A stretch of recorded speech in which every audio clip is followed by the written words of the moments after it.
جب تک اس ملک میں مساجد اور مدارس آباد ہیں، دنیا کی کوئی طاقت پاکستان کو شکست نہیں دے سکتی۔ اس لیے کہ جب بھی کوئی اسکول، ہسپتال بنتا ہے، کوئی ہمارا گھر بھی جب بنتا ہے تو اس کے لیے باقاعدہ نقشہ پاس ہوتا ہے، اور یہی وہ ریاست مدینہ ہے جس کا تصور، جس کو ہم نے جانا تھا آج سے 1500 سال پہلے، جس کا ذکر ہمارے وزیر اعظم کر رہے ہیں۔ لیکن وزیر اعظم صاحب کو غالباً اب تک احساس ہو چکا ہوگا کہ ریاست مدینہ میں قبضہ گروپ نہیں تھے، ریاست مدینہ میں کارٹلز نہیں تھے۔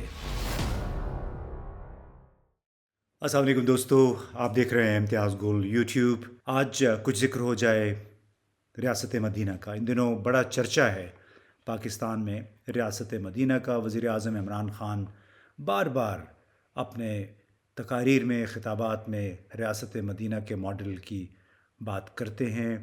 اور ان کا اس سے بظاہر بنیادی مقصد یہی ہے کہ کس طرح عام لوگوں کی حالت زار پہ توجہ مرکوز کرنا ہے۔ اگر دیکھا جائے تو کئی وزیروں نے بھی ریاست مدینہ کا ذکر شروع کیا ہے۔ اب ایک دیکھیے کہ وزیر اعظم کی ہدایت پہ ایک سیرت النبی مشاورتی کونسل بنی ہے۔ وفاقی وزیر شفقت محمود صاحب غالباً اس کی سربراہی کر رہے ہیں، اور حال ہی میں انہوں نے اس کے کچھ مقاصد بھی بیان کیے ہیں عوام کی اور نوجوانوں کی رہنمائی کے لیے۔ دوسری طرف ایوان صدر سے جمعے کا خطبہ پی ٹی وی کے ذریعے لائیو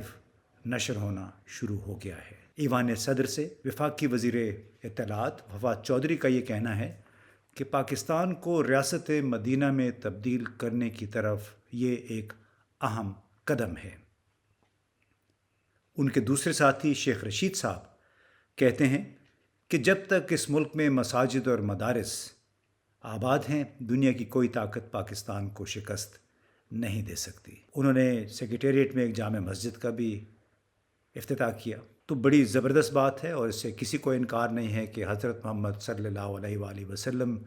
کی زندگی بلا شبہ ایک ماڈل تھی، ایک مثالی زندگی تھی تمام لوگوں کے لیے، کیونکہ ان کی شخصیت کا ایک ایک پہلو قابل تقلید ہے ان تمام لوگوں کے لیے جو کہ اپنے آس پاس رہنے والے ہم نفسوں یعنی انسانوں کا خیال نہیں رکھتے۔ اسی لیے شاید جس انداز میں حضور صلی اللہ علیہ وآلہ وسلم نے اپنی زندگی بسر کی، اس میں انہوں نے بار بار حقوق العباد پہ بھی بہت زور دیا۔ حقوق اللہ تو آپ عبادات کی صورت میں بالکل ادا کرتے ہیں، لیکن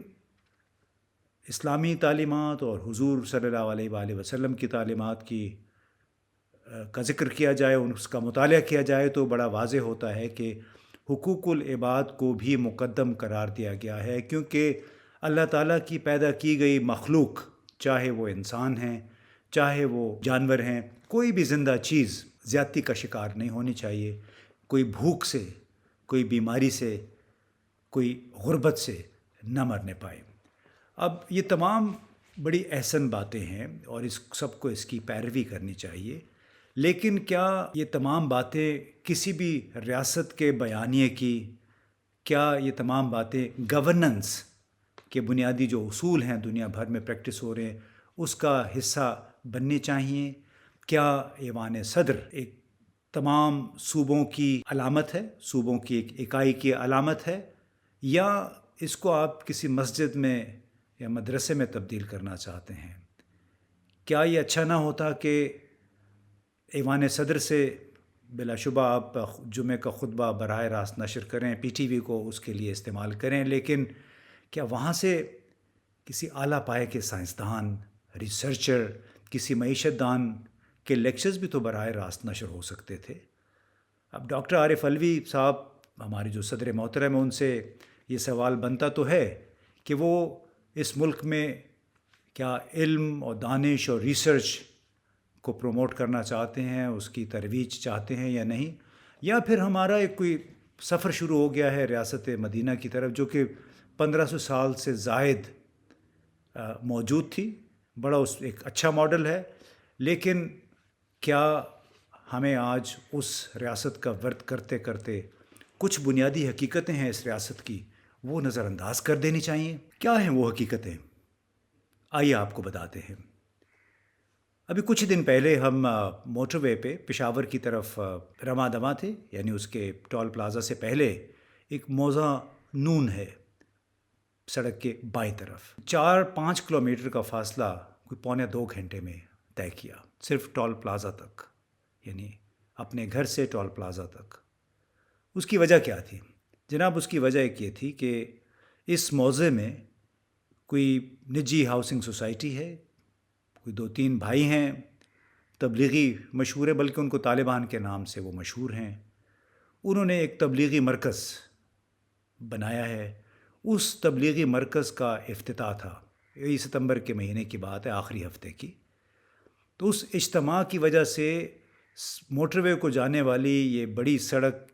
کے دونوں طرف گاڑیوں کا ایک ہجوم تھا۔ لوگوں نے الٹے سیدھے طریقے سے پارکنگ کر رکھی تھی، ہجوم منتشر ہو رہا تھا، لیکن اتنی بد انتظامی تھی، ہمیں پشاور یعنی کشمیر ہائی وے سے لے کے ٹول پلازا کے جو 4-5 کلومیٹر تھے وہاں تک 1.25 گھنٹے لگے۔ اب اندازہ لگائیے اس کی وجہ سے کتنے لوگوں کی پروازیں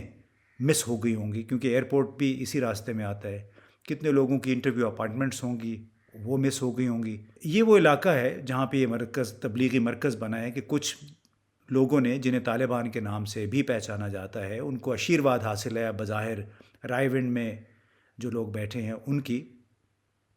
اب سوال یہ ہے کہ پراپرٹی کے کاروبار میں مصروف یہ لوگ جب یہ تبلیغی مرکز بنا رہے تھے تو کیا اس کی باقاعدہ اجازت لی گئی ہے؟ کیا یہ قانونی کمپلیکس ہے؟ اس لیے کہ جب بھی کوئی اسکول، ہسپتال بنتا ہے، کوئی ہمارا گھر بھی جب بنتا ہے تو اس کے لیے باقاعدہ نقشہ پاس ہوتا ہے۔ نظم و ضبط کا کیا ہوگا؟ قانون کا کیا ہوگا؟ کیا جو رائے ونڈ میں ہمارے مولانا طارق جمیل صاحب بیٹھے ہوئے ہیں، جو کہ کہا جاتا ہے کہ ان کے اپنے علاقے میں بھی پراپرٹی کا کاروبار، کوئی بھی کاروبار ان کی مرضی کے بغیر نہیں ہو سکتا، کچھ ایسا ہی لگتا ہے کہ یہاں راولپنڈی یعنی جی ٹی روڈ کے قریب ہی موٹر وے کے راستے میں جو موزہ ہے جہاں پہ نیا تبلیغی مرکز بنا ہے، کچھ یہی حال ان لوگوں کا بھی ہے کہ یہاں تمام کاروبار یہی لوگ کر رہے ہیں۔ اب قطع نظر اس کے، یہ تو اگر ذاتی وہ کاروبار کر رہے ہیں بالکل کریں، لیکن جو حکام ہیں کیا وہ سوئے ہوئے ہیں؟ حکومت سوئی ہوئی ہے کہ جب اس قسم کے مراکز وہ بنانے کی اجازت دیتے ہیں تو اس میں کیا وہی سوچ سمجھ کی جاتی ہے کہ ٹریفک کی روانی پہ کیا اثر پڑے گا؟ ہزاروں گاڑیاں یہاں پہ گزر رہی ہوتی ہیں اور کس طرح ان کو پھر 2.5 گھنٹے انتظار کرنا پڑتا ہے اور ٹریفک جام میں پھنس جاتے ہیں۔ تو ایک بہت بڑا لمحہ فکریہ ہے کہ جب ایک طرف حکومت ریاست مدینہ کی بات کرتی ہے تو ریاست مدینہ میں قبضہ گروپ نہیں تھے، ریاست مدینہ میں کارٹلز نہیں تھے، مختلف شعبہ ہے زندگی میں، وہ ایک چھوٹی سی ریاست تھی اور حضور صلی اللہ علیہ وآلہ وسلم کی سربراہی میں بڑا زبردست کام ہوا غریبوں کے حق میں۔ اب بھی غریبوں کے حق میں کام کرنے کی کوشش تو کی جا رہی ہے۔ تو آپ کا اصل فریضہ ہے اس ملک کو قبضہ گروہوں سے، مافیا سے نجات دلانا، عوام کو غربت اور بھوک سے نجات دلانا اور قانون کی بالادستی کو انشور کرنا کہ جگہ جگہ پہ سرکاری املاک پہ، نجی املاک پہ مساجد بن جاتی ہیں، اسکول بن جاتے ہیں، مدرسے بن جاتے ہیں، بعد میں آپ اس کو ہٹا نہیں سکتے، اس میں اسلام کا نام آ جاتا ہے، حالانکہ اسلام غیر قانونی کام کرنے کی اجازت نہیں دیتا ہے۔ اسلام میں بھی باقاعدہ ریاست کا تصور ہے کہ جو کچھ بھی ہوگا بھلے وہ مذہب کے نام پہ ہو، وہ آئین اور قانون کے مطابق ہوگا، اور یہی وہ ریاست مدینہ ہے جس کا تصور، جس کو ہم نے جانا تھا آج سے 1500 سال پہلے، جس کا ذکر ہمارے وزیر اعظم کر رہے ہیں، لیکن وزیر اعظم صاحب کو غالباً اب تک احساس ہو چکا ہوگا کہ ریاست مدینہ میں قبضہ گروہ، قبضہ مافیاز موجود نہیں تھے، اور نہ ہی اس قدر شدید چیلنجوں کا اس کو سامنا تھا جو گورننس کے چیلنجز ہیں اس ملک میں، جن کا سامنا وفاقی حکومت کو ہے، جن کا سامنا ہمارے عوام کو ہے۔ تو لہٰذا اس کے لیے طریقہ کار، بجائے اس کے کہ ہم بار بار ریاست مدینہ کا ذکر کریں، ہمیں آئین پاکستان کا بھی ضرور ذکر کرنا چاہیے، آئین پاکستان کی بالادستی کا بھی ضرور ذکر کرنا چاہیے، تاکہ اس ملک میں قانون کی عملداری ہو، اور اس کے نتیجے میں یہ جو نظم و ضبط کا جو انتشار پیدا ہو جاتا ہے سڑکوں پہ، اب جگہ جگہ آپ دیکھیں تو ٹریفک جام لگے ہوتے ہیں، کیونکہ عوام آئین کا، قانون کا احترام کرنا شاید مناسب نہیں سمجھتے۔